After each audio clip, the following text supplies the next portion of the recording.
Okay, today we're going to do something different. We're going to analyze Paul Joseph Watson, the YouTube personality, fear-mongering video against black people and other foreigners by presenting a murder story of a white woman getting killed by a black person. It happened again. Anat Kimchi, a 31-year-old scholar at the University of Maryland, had a paper published in the Journal of Quantitative Criminology in 2019 attempting to prove America's criminal justice system was racist against young black offenders and black drug offenders. The count of cultural relativism only seems to be rising every single year. The idea that a person's beliefs, values and practices should be understood based on that person's own culture rather than be judged against the criteria of another. How many videos have I made about delusional leftists who carry their utopian thinking into the real world and end up in dangerous locations and situations? How many more young women who've swallowed the narrative of moral relativism, that all cultures are equal and everyone's essentially the same,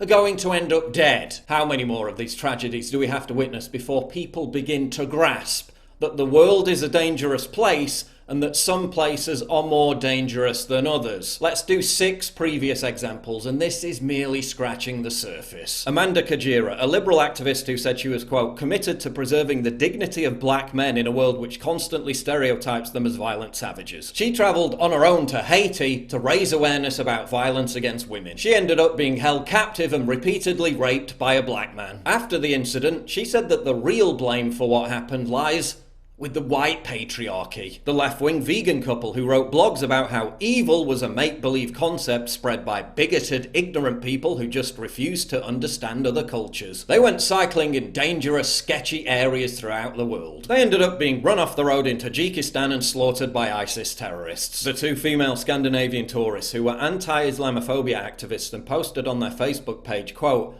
never judge people by their appearance. They went hiking in Morocco's remote Atlas Mountains. They ended up being beheaded by ISIS terrorists. Never judge people by their appearance. This is what their killers looked like. Ellen. Okay, enough. Stop. Okay, Paul. That is your narrative, that foreign men are monsters. Don't go traveling. No adventures. Because we're gonna kill you. Eat you. Okay, if that is your video, I can also make a video vilifying the white men.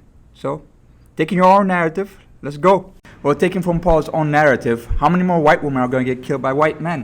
When is it going to stop? For as many videos as he showed of white women and white men getting killed by foreigners, I can show just as much videos of white women getting killed by white men. Like the case of 18-year-old Natalie Holloway, who befriended a white guy named Joran van der Sloot in Aruba and was killed by him. Her body never to be found. Or the case of Carolina Crouch, just 20 years old, and got married to a Greek guy who killed her and blamed it on foreigners. Or the case of 70-year-old Steven Spader, or 19-year-old Christopher Gribble, who killed Kimberly Cates and also stabbed her 11-year-old daughter, Jamie, 11 times, but thankfully she survived. All that bloodshed just for the thrill of the killing. And thrill killing like mass shooting is predominantly a white culture thing. So people should watch out for white men and their culture. Moving on, we also have the case of Bakari Henderson, a black American who traveled to a white country, Greece. That was his first mistake. And while there minding his own business and drinking at a bar and talking to a hostess, he was beaten and killed by 7 Serbs just for talking to a white woman. And then there's the case of the 2 American teenagers who traveled to Rome looking for some cocaine. They stabbed and killed an Italian policeman, Cecilio Rega, with a 7-inch knife, who was a newlywed. Must be the insatiable appetite for violence by white American culture going abroad. And there is also the sick case of Valérie Bacot, who was raped by her white stepfather, Daniel Paulette, at 12 years old. Then married her and then prostituted her out, even though she was the mother of his 4 children. Finally, Valérie, after all the beatings, rape and torture she suffered, she snapped and she killed Paulette. So this is a lesson to all you white ladies out there. Stay away from white men. Foreign men will treat you better. As you can see, Mr. Watson, the majority of white women that travel abroad are actually treated well by foreign men. And seems to be the white women are having fun, don't you think? Trained analysts here at Vocative ignore nothing. Not even these intriguing vacation photos posted by some German women traveling to Africa. The pics raised questions. The answers turned out to be pretty black and white. These women are thousands of miles from home, looking to get laid. And if they're lucky, maybe even love.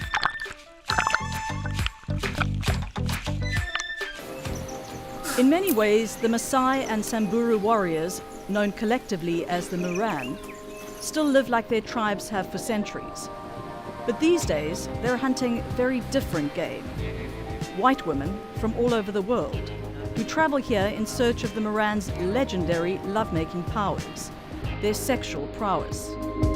Like, I reckon it started as a natural meeting of, boy meets girl, two different cultures meeting. Whether or not that was sex tourism or not then, I don't know. I think it was just a meeting that bloomed into something else. Of course it's fun when someone's like, see you and like, wow, you look so good. In Sweden, you don't want to say that, because if you say that to a girl, maybe she thinks she's too cool. Like, here you just throw, if you think something about a girl, if you think she's beautiful, you're gonna say it.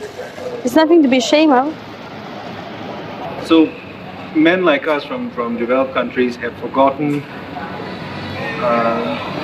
what's the word I'm looking for? How to Appreciate a woman. appreciate a woman. Yeah. Japanese boys are very follow me, like strict. And they don't care about girls. Opposite. Sudah tidur sama kebanyakan cewek dari Amerika, dari Kanada, Austria. Did not my wife, yeah. Under woman, yeah.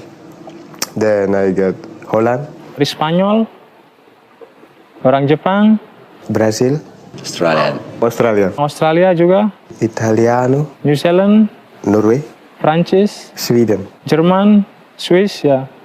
Wow, this is love. We can do anything in here. This is, we call this paradise. Yeah, Bali is paradise. that we can do anything in here. So make fun. But wait, we are not finished with our warnings of white people. But wait, there's more. Hang on to your seat, baby, cause this one's a screamer. I'll be back. For we have the case of Shayna Hubers, who killed her boyfriend Ryan Poston and then joked about it. He wanted a nose job, so I gave him one. I gave him his nose job. He wanted that. We also have the case of Exra McCandles, who stabbed 16 times in the head, neck, groin and torso of her then boyfriend Alex Woodworth, and several other more cases of white women killing people. So the point of the matter is, Paul, that murderers don't always look like disheveled poor minorities.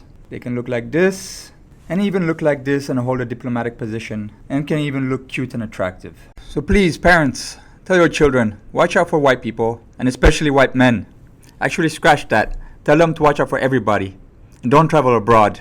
Actually, don't even leave your house, because you can get killed in your own neighborhood. But in all seriousness though, I agree with Paul on only one thing, that the world is a dangerous place. That is true.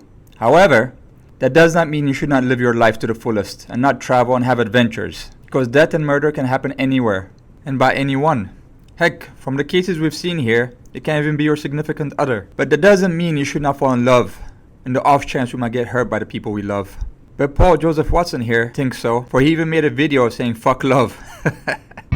Love. I love you more than I've ever loved any woman. Everyone wants it. I guess you could say I just want to have a meaningful relationship with someone special. But what happens when you get it? You go completely insane, because love is a mental illness. Now, to be clear, I'm not talking about familial or platonic love. I'm talking about obsessional, romantic love. Nietzsche was right. Love is merely the lust for possession. It's all one huge, tragic comedy. The point is this. Romantic love is corrosive, self-sabotaging, inherently delusional for both sexes, and most of the time it ends in abject misery. Believe me, not. Jeez man, you need to lighten up.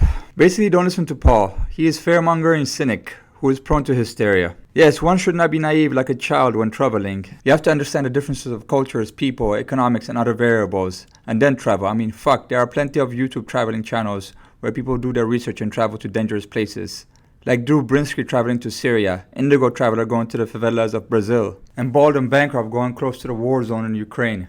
Yes, one should not be naive, but one should also not be a dead-hearted cynic like Paul Joseph Watson, and have no sense of adventure and forsake love as well. If you want a good video that warns about the dangers of traveling, without the racist fearmongering, watch Abba and Preach video on traveling. I'll leave it in the description box.